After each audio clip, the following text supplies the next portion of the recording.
네, 오늘 주시는 하나님의 말씀은 본문 말씀 갈라디아서 3장 26절 말씀 보시겠습니다.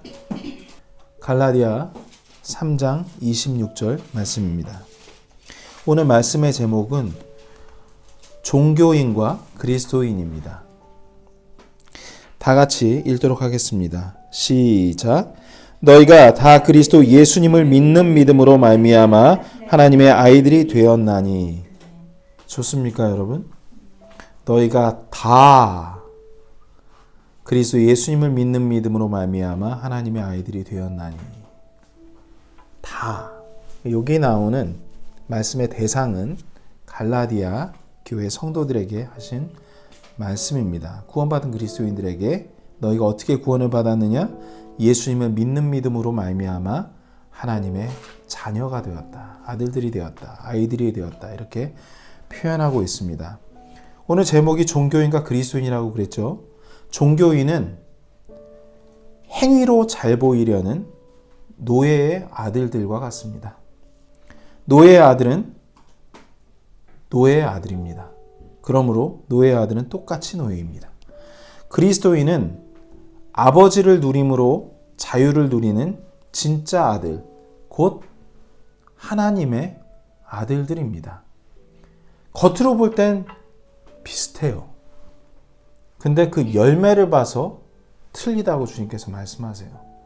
그래서 그 열매를 자세히 살펴보라고 주님께서 말씀하십니다. 자, 모양만 그리스도인과 진짜 그리스도인에 대한 내용을 제가 오늘 제목으로 종교인과 그리스도인이라고 했는데요. 종교인인 노예는 늘 자신의 실수나 잘못된 행동으로 혼날까 두려움 속에 살게 됩니다. 그러나 그리스도인인 아들은 아버지의 사랑 안에 너무나 편안히 잘 지내고 있습니다. 때론 넘어지기도 하고 울고 웃으며 여러 가지 일들이 있을 수 있지만 아버지의 사랑 안에서 잘 삽니다. 편안히 잠을 잡니다. 오늘 이 설교의 목적은 이 말씀을 듣는 모든 사람들에게 하나님의 아들이 되는 자유를 주기 위함입니다. 갈라디아 사람들은, 오늘 이 본문에 나오는 갈라디아 교회 사람들은 그리스도인이 되었는데 다시 종교인으로 돌아가려는 것 때문에 바울에게 큰 책망을 듣습니다. 갈라디아서 3장 1절부터 5절까지의 말씀을 통해서 살펴볼 수가 있습니다. 한번 보시죠. 오 어리석도다 갈라디아 사람들아, 예수 그리스도께서 십자가에 못 박히신 것이 너희 가운데서 너희 눈앞에 분명하게 제시되었거늘 누가 너희를 꾀어 너희가 진리에 순종하지 못하게 하더냐. 내가 너희에게서 다만 이것을 알고자 하노라. 너희가 율법의 행위로 성령을 받았느냐? 믿음에 관하여 들음으로 받았느냐? 너희가 그렇게 어리석으냐? 너희가 성령 안에서 시작하였다가 이제는 육체로 완전해지고자 하느냐? 너희가 그토록 많은 것들로 헛되이 고난을 당하였느냐? 과연 그 일이 헛되냐? 그런즉 너희에게 성령을 제공해 주시고 너희 가운데서 기적들을 행하시는 그분께서 그것을 율법의 행위로 하시느냐? 믿음에 관하여 들음으로 하시느냐? 요약하면, 오 어리석도다 갈라디아 사람들아, 너희가 어떻게 구원을 받았느냐? 여기서는 어떻게 성령을 받았느냐라고 이야기를 합니다. 율법의 행위로 받았느냐? 율법의 행위로 구원을 받았느냐? 믿음에 관하여 들음으로 구원을 받았느냐라고 물으십니다. 그들은 예수 그리스도께서 그들의 죄를 위한 구원자로 오신 것을 보았어요. 그리고 십자가에 못 박혀 죽으신 것도 보았어요. 그분을 따라다니면서 그 말씀을 들은 자들도 있습니다. 그것을 보았는데도 불구하고, 그리고 보았다면 그걸 믿어야 되는 거잖아요. 그분께서 믿음으로 의롭게 하는 것에 대해서 분명히 말씀하셨는데 그것을 그들이 믿지 않고 율법의 행위로 돌아가는 겁니다. 여러분, 믿음과 행위는 정반대의 것이죠. 오늘은 기본 중에 기본으로 돌아갈 것인데 갈라디아서 말씀에서는 바울이 너무나 애타게 갈라디아 교회 성도들이 믿음으로 거듭났는데 그들이 자꾸만 예수님 돌아가시 그 이전에 율법 구약 시대의 모습으로 하나님을 섬기고자 하는 것들에 대해서 크게 책망했던 것입니다. 자, 그러면 갈라디아서 3장 13절 말씀을 볼게요. 거기에 분명한 예수 그리스도께서 왜 우리를 위해 죽으셨는지가 나와 있습니다. 갈라디아서 3장 13절 말씀 제가 읽도록 하겠습니다. 그리스도께서 우리를 위해 저주가 되사 율법의 저주에서 우리를 구속하셨으니 기록된 바 나무에 달리는 모든 자는 저주받았느니라 하였느니라. 여러분, 이 말씀이 무슨 말인지 아십니까? 그리스도께서 우리를 위해 저주가 되사, 율법 아래에 있는 것들은, 행위 아래에서 구원을 받고자 하는 사람들은 모두가 다 저주받은 사람들이라고 성경에서는 이야기하고 있습니다. 그게 바로 종교인의 삶을 사는 사람들은 한 명도 빠짐없이 다 저주를 받아 지옥에 간다라고 말씀하고 있는 것입니다. 그런데 예수님께서 사람의 몸을 입고 이 땅에 오셨을 때 그 율법 아래 행위 안에 있는 사람들의 모습으로 입고 오셨죠? 근데 그분이 우리를 대표해서 저주를 받으신 겁니다. 구속이라는 말이 있어요. 그리스도께서 우리를 위해 저주가 되사, 우리의 저주의 대표자가 되사 율법의 저주에서 우리를 구속하셨으니, 이 구속은 뭡니까? 누구를 구하기 위해서 대신 벌을 받았다는 뜻입니다. 우리를 대표해서 대신 십자가에 못 박혀서 저주가 되시고 죽으셨던 것입니다. 왜? 우리를 저주 안 받게 하시려고. 우리에게 자유 주시려고. 우리에게 노예의 아들이 아닌 하나님의 아들이 되게 하시려고 대신 벌을 받으신 것입니다. 그래서 구속하셨다라고 얘기하시는 것입니다. 바울은 갈라디아 교회 사람들에게 이것을 기억하라고 목 놓아 부르짖습니다. 3장 10절 말씀 보시죠. 다 같이 큰 소리로 읽겠습니다. 시작. 율법의 행위에 속한 자들은 다 저주 아래 있나니 기록된 바 율법책에 기록된 모든 것을 행하기 위하여 항상 그것들 가운데 거하지 아니하는 모든 자는 저주받은 자니라 하였느니라. 율법의 행위에 속한 자들은 다 저주 아래 있다라고 이야기합니다. 아까 말씀드린 걸 복습한 거예요. 그리고 11절에 말씀하십니다. 하나님의 눈앞에서는 분명히 얘기하는데 아무도 율법의 행위로 의롭게 되지 못해. 하나님의 눈앞에서 누가 의로운 자가 있어? 율법의 행위로는 분명하게 얘기하건대 하나님 앞에서 의롭게 되지 못해. 11절 읽겠습니다.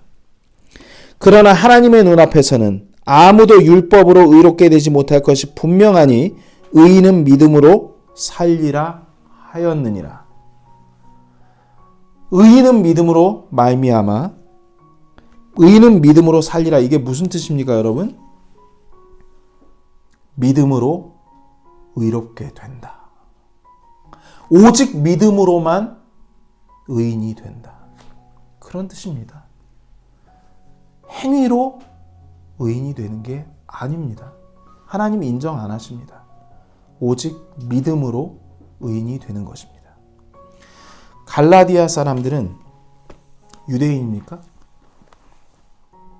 유대인이 아니에요. 그러니까 갈라디아 교회, 에베소 교회 이렇게 나오죠. 자, 갈라디아 사람들은 유대인들이 엄연히 아닙니다.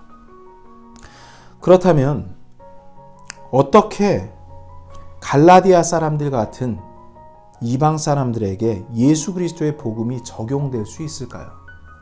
우린 때로는 초창기 때 우리나라에 이런 기독교가 선포되었을 때 아우 야 그거는 서양 종교지, 서양 귀신이지, 이걸 왜 우리한테 적용을 해? 때로는 예수 그리스도를 믿는 사람들 가운데 종교인들은 그냥 많은 종교들 가운데 다 각자의 이유가 있어요. 교회를 다니는. 불교보다는 내 취향상 기독교가 맞는 것 같고 또는 캐톨릭이 맞는 것 같고 그래서 자기의 구미에 맞게끔 가는 경우가 있습니다. 그러나 성경에서는 분명히 이야기합니다. 이 예수 그리스도의 복음이 바로 조선에, 바로 대한민국에도 적용하는 것이다 라고 말씀하십니다. 그게 나와 있는 거 보신 적 있으세요? 맹목적으로 선생님이나 목사님한테 들은 이야기들이 아니라 성경에 그렇게 나온 것을 오늘 우리 눈으로 확인하고자 합니다. 대한민국 그리고 여기 호주까지 이 복음이 적용이 될까요? 네, 그렇습니다. 이스라엘의 역사의 시작, 거기를 거슬러 올라가 볼게요. 거기서부터 그때 이스라엘의 역사의 시작부터 이미 이방인들에게, 이미 우리 같은 조선이나 대한민국이나 고려나 또는 인도나 그 어떤 전 세계에 있는 나라의 이름을 붙여도 그들을 포함해서 어떤 나라 사람들에게도 적용하는 하나님의 복음이 이미 예언이 되어 있었다는 겁니다. 그 약속이 있었다는 걸 우리가 눈으로 확인해 보기를 원합니다. 이스라엘의 역사의 시작은 그 유명한 믿음의 조상이라 불리우는 한 사람에게서 시작됩니다. 누구입니까? 믿음의 조상 아브라함입니다. 자, 이 아브라함은 이라크 지방 그 지역, 그때 당시에 불리우던 갈대아 우르에 살고 있었던 사람인데 하나님께서 그를 불러내십니다. 그러면 이 아브라함이라는 사람이 언제 있는 사람인지에 조금 우리가 기억을 돕기 위해서 여러분 그 유대인들이 가장 존경하는 사람이 둘이 있어요. 뭐 더 붙이자면 더 있을 수가 있는데 아브라함과 모세예요. 근데 모세보다 430년 앞선 사람, 훨씬 더 할아버지, 그가 바로 아브라함이에요. 그때 당시에 있었던 이야기입니다.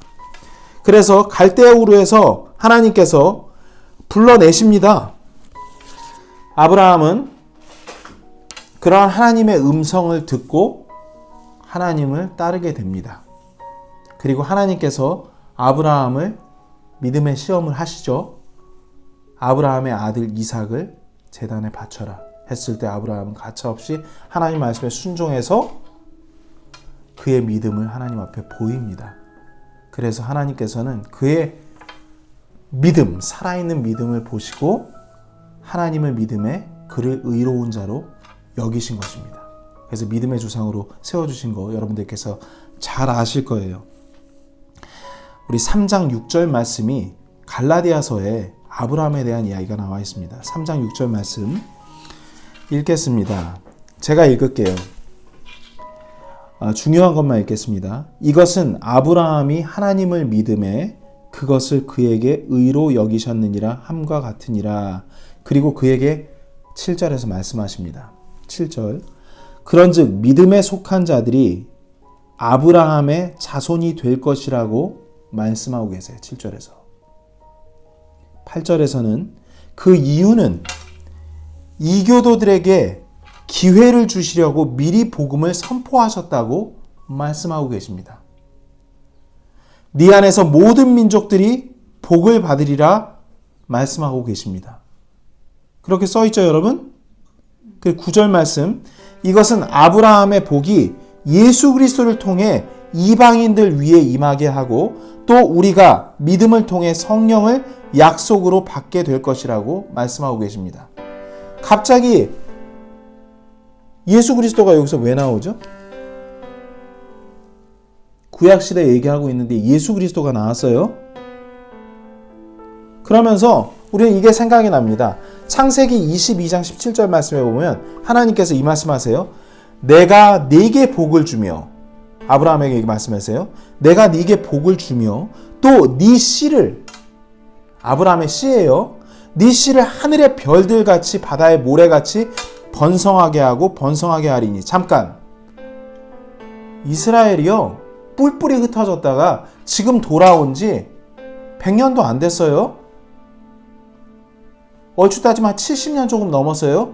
그랬는데 네 씨를 하늘의 별들같이, 근데 그들의 인구가 적어요. 2천만 명밖에 안 돼요. 지금 80억 인구가 넘거든요. 그런데 하나님께서 네 씨를 하늘의 별들같이 바다의 모래같이 번성하게 하고 번성하게 하리니 네 씨가 자기 원수들의 문을 소유하리라. 이게 무슨 말인지 잘 모르겠어요. 근데 그 답이 갈라디아서 3장 16절에 있었던 겁니다. 갈라디아서 3장 16절 말씀 살펴보겠습니다.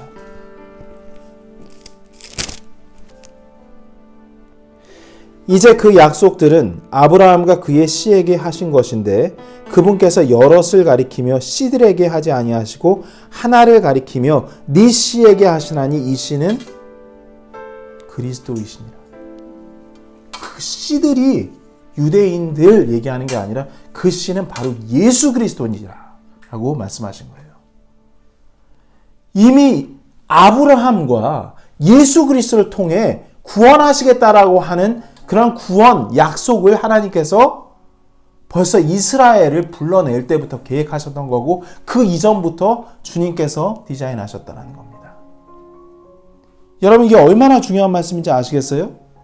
그래서 그러면 창세기에 제가 아까 얘기한 것처럼 내가 네게 복을 주며 또 네 씨를 예수님을 하늘의 별들같이 바닷가의 모래같이 번성하게 하고 예수 그리스도 믿는 자들이 번성하고 번성하게 하리니 네 씨가 예수 그리스도의 씨가 자기 원수들의 문을 소유하리라. 예수 그리스도께서 사망을 이기셨습니까? 이 원수들의 문이 무엇입니까? 한마디로 원수 마귀가 살고 있는 지옥의 문을 부수시겠다. 권세를, 지옥과 사망을 이기는 권세를 예수님께서 받아서 사망을 이기고 지옥문을 이기고 우리들에게 구원을 주시겠다는 뜻입니다. 그래서 예수님을 믿어야 되는 것입니다. 여러분 놀랍지 않습니까? 아브라함에게 그리고 네 씨에게 그 이후에 태어날 예수 그리스도께서 바로 우리의 구원자가 되심을 미리 예언하신 거예요. 그럼 좀 구체적으로 들어가 볼게요.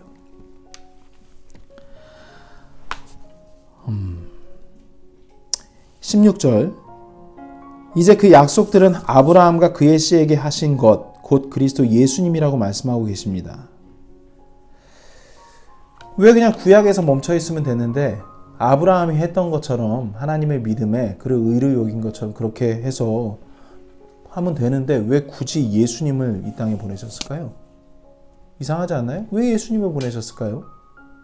아브라함 때에는 하나님은 이스라엘의 하나님입니다. 그렇죠? 우리 이스라엘 사람입니까?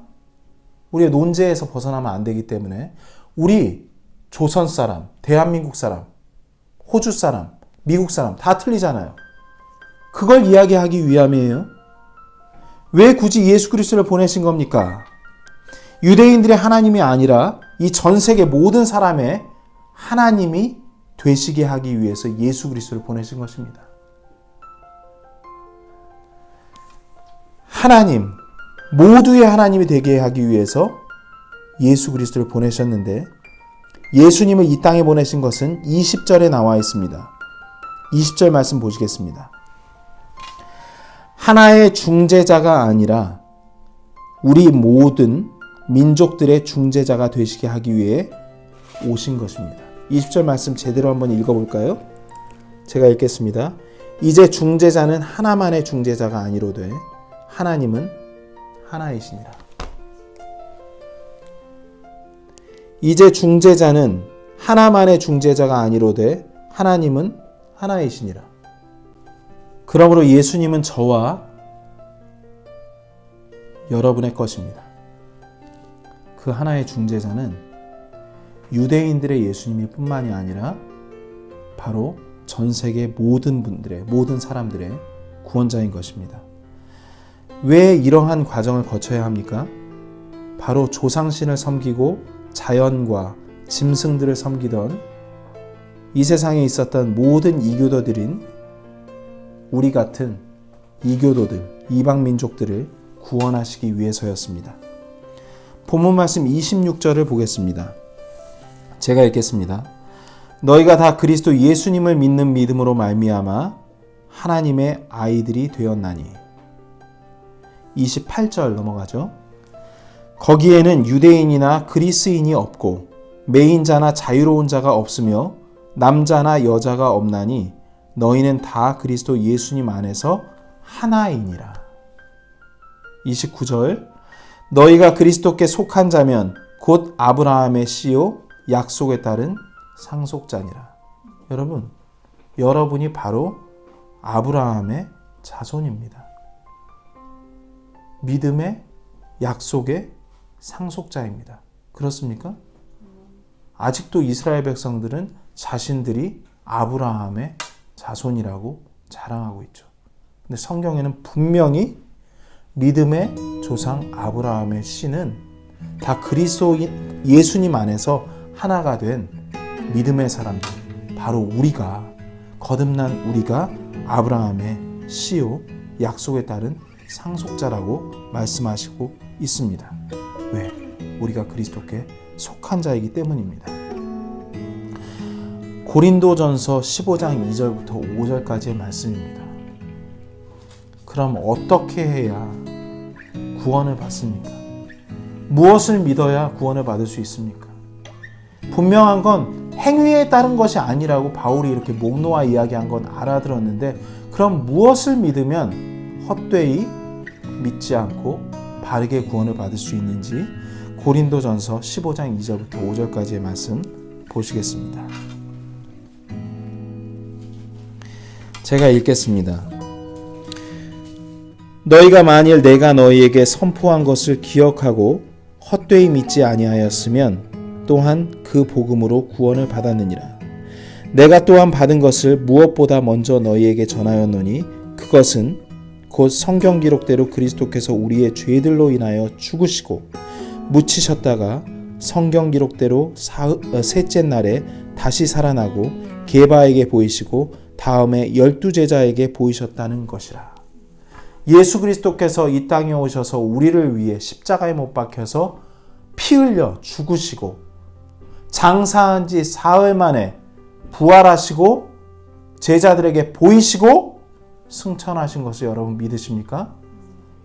완전한 복음입니다. 그러면 그것으로 구원을 받는 것이고, 주님께서 그것을 믿으면 헛되이 믿는 것이 아니고 그것으로, 그 믿은 것으로 너는 구원받았다 라고 말씀하시는 것입니다. 예수님의 십자가 죽음을 통해 이제 유대인이건 이방인이건 예수님 안으로 들어와서 새로운 창조물이 되었습니다. 이미 그것을 믿는 사람은 새로운 거듭난 사람이 되었다라는 뜻이에요. 예수 그리스도께서 왜 나 때문에 죽으셨는지 그걸 내 것으로 적용을 하면, 내 죄 때문에 죽으셨다는 것을 마음으로 받으면 새로운 창조물이 된다라고 말씀하십니다. 이제 새로운 창조물답게, 이제 거듭난 그리스도인답게, 종교인이 아니라 그리스도인답게 살아가야 됩니다. 신약 성도들인 지금 우리가 예수님의 피를 헛되이 하는 일을 하고 구약 시대로 되돌아가서는 결코 안 됩니다. 자꾸만 행위로 돌아가서는 안 됩니다. 갈라디아 교회 성도들처럼 자꾸 어떤 행동을 해야지, 믿음 가지고는 좀 부족한 거 아니야? 뭔가 그래도 내가 착한 일을 해야지 구원을 받는 거 아니야? 그게 유지되는 거 아니겠어? 봉사활동을 해야지 유지되는 거 아니겠어? 내가 무엇인가 하나님을 기쁘게 하기 위해서 뛰어야지 구원을 받는 게 아니겠어? 이게 바로 예수 그리스도의 십자가에서 흘리신 보배로운 피, 그러한 놀라운 하나님의 선물인 구원을 헛되게 하는 일이라고 성경에서 이야기하고 있습니다. 예전에는 어땠습니까? 예수 그리스도 전에 어떠한 삶을 살았어요? 우리가 죄 용서받기 위해서는 짐승의 피가 필요했습니다. 이제 우리에게 짐승의 피가 필요합니까? 아닙니다. 예수 그리스도의 영원한 피가 우리에게 있습니다. 이스라엘 백성들만 구원했어요. 근데 예수님께서 왜 죽으셨죠? 오직 예수 그리스도의 죽음을 개인적으로 믿는 모든 민족들에게 구원을 주시기 위해서 이스라엘 백성의 하나님으로 국한되어 있지 않고 모든 인류의, 모든 족속들의 하나님이 되시기 위해서, 모든 사람을 하나님의 백성으로 삼기 위해서 오셨던 것이고 주신 것입니다. 예전에는 하나님의 성막 안에서만 예배를 드릴 수 있게 됐어요. 그러나 지금은 어떻습니까? 우리 안에 하나님이 계십니다. 우리가 언제 어디서나 하나님께 예배를 드릴 수 있게 된 것입니다. 얼마나 자유롭습니까, 여러분? 제사장이 옛날에는 꼭 필요했어요. 그러나 지금 제사장이 필요합니까? 아닙니다. 우리 안에 예수님께서 오셨기 때문에, 우리 안에 하나님께서 임재하시기 때문에 제사장이 필요 없이 우리는 자유롭게 예배를 드릴 수가 있습니다. 모세가 예전에는 중재자였습니다. 근데 이제 우리의 중재자는 영원하신 하나님의 아들, 바로 예수 그리스도께서 우리의 구원자시며 우리의 중재자십니다. 예수 그리스도께서 돌아가실 때 해가 어두워지고 바위가 터지며 휘장이 위에서부터 아래까지 찢겼습니다. 그게 무엇입니까? 바로 너희가 하나님께 오는데 성막이 필요 없다. 바로 직접 나에게 나아올 수 있다고 하나님께서 말씀하신 것입니다. 이 말씀은 우리가 좋아하는 히브리서 4장 16절에 나와 있습니다. 왜 하나님께서 십자가에 못 박혀 돌아가셨는지 나와 있습니다. 왜 휘장이 찢어졌어야만 됐는지, 왜 우리에게 자유를 주셨는지 이것이 나와 있습니다. 다 같이 읽겠습니다. 히브리서 4장 16절 시작. 그러므로 우리가 긍휼을 얻고 필요한 때에 도우시는 은혜를 얻기 위해 은혜의 왕자로 담대히 갈 것이니라. 담대히 나아갈 것이니라. 여러분, 믿음으로 구원받은 사람은요, 언제 어느 때나 주님의 긍휼을 힘입어서 하나님께 나아갈 수가 있게 된 것입니다. 이것이 하나님의 아들들의 삶입니다. 이게 바로 노예의 삶, 종교인의 삶이 아니라 그리스도인의 삶입니다. 힘들면 은혜의 왕자로 담대히 나아가서 주님께 띵깡 부릴 수 있어요. 주님께 힘들다고 울부짖을 수 있어요. 주님, 저 좀 어떻게 좀 해주세요. 저를 이 상황 가운데서 벗어나게 해주세요. 주님 너무 감사해요. 저를 이렇게 만들어주시고 이렇게 이끌어주셔서 너무 감사해요. 이러한 자유로운 삶을 우리 주님께서 누리게 해주셨는데 자꾸만 행위로 돌아가서는 안 될 것입니다. 오늘 본문 말씀 다시 한번 살펴보겠습니다. 본문 3장 26절 말씀 다 같이 한번 읽겠습니다. 우리가 어떻게 아들들이 되었는지 담대하게 읽도록 하겠습니다. 시작. 너희가 다 그리스도 예수님을 믿는 믿음으로 말미암아 하나님의 아이들이 되었나니. 여러분 믿으십니까? 마지막으로 갈라디아서 4장 4절부터 7절까지 말씀을 보면서 왜 하나님께서 우리의 아버지신지 살펴보도록 하겠습니다. 갈라디아서 4장 4절부터 7절까지의 말씀입니다. 잘 살펴보시기 바랍니다. 제가 읽겠습니다. 그러나 충만한 때가 이르매 하나님께서 자신의 아들을 보내사 여자에게서 나게 하시고 율법 아래 있게 하셨나니. 바로 예수님 얘기하는 거죠. 우리와 똑같은 율법 아래 있게 하셨어요.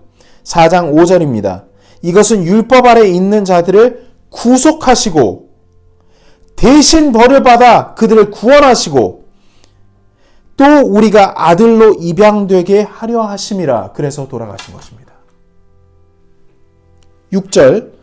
너희가 이제 아들이므로 하나님께서 자신의 아들의 영을 너희 마음속에 보내사 아바 아버지 하고 부르짖게 하셨느니라. 여러분, 하나님은 아바 아버지라 부를 수 있습니까? 왜 부를 수 있습니까? 예수 그리스도께서 죽으심으로 하나님께서 그것을 믿는 자, 그 죽음이 바로 내 죄를 대신한 것임을 믿는 자들에게 하나님께서 선물로 성령님을 주신 것입니다. 그래서 성령님은 누구의 영입니까? 아들의 영입니다. 예수님의 영입니다. 예수님의 영을 우리에게 주셨기 때문에, 그 예수님의 영은 아들의 영이기 때문에 우리가 아주 자연스럽게 하나님을 아버지라고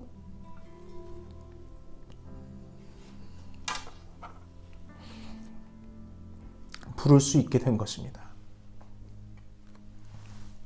믿지 않는 사람들은, 종교인은 하나님 아버지를 습관적으로는 부를 수 있겠죠. 그리고 예수 그리스도 밖에 있는 사람들은 하나님 아버지를 아버지라고 부를 수 없습니다. 매우 불편합니다. 그러나 우리는 우리 하나님 아버지를 당당히 은혜의 왕자로 나아가서 부를 수 있게 된 것입니다. 4장 7절입니다. 다 같이 읽겠습니다. 시작. 그러므로 네가 더 이상 종이 아니요 아들이니 아들이면 그리스도를 통한 하나님의 상속자니라. 예수 그리스도께서 나눠주신 거예요. 예수 그리스도께서 받으셔야 되는 상속을 우리에게 나눠주신 거예요. 예수 그리스도와 함께 형제가 되게 하신 거고 같은 아들이 되게 하신 겁니다. 그래서 우리가 하나님의 자녀인 증거는 우리 안에 하나님의 영, 하나님의 아들의 영이 있기 때문입니다. 이 놀라운 것을 여러분들께서 자랑하시고 여러분들이 받은 구원을 나눠야 되지 않겠습니까? 그리고 이 구원을 아직 받지 못한 사람들, 아직까지 종교인의 삶, 20년, 30년 자꾸만 행위가 필요한 것이 아니냐 하는 사람한테 결코 분명히 얘기하노니 하나님 앞에서 율법의 행위로는 의롭다함을 입지 못한다는 것을 여러분들께서 꼭 전하시고 오직 예수 그리스도께서만이 우리의 구원자이심을 나타내시는 그러한 하나님의 아들들로서 역할을 감당하시길 바랍니다.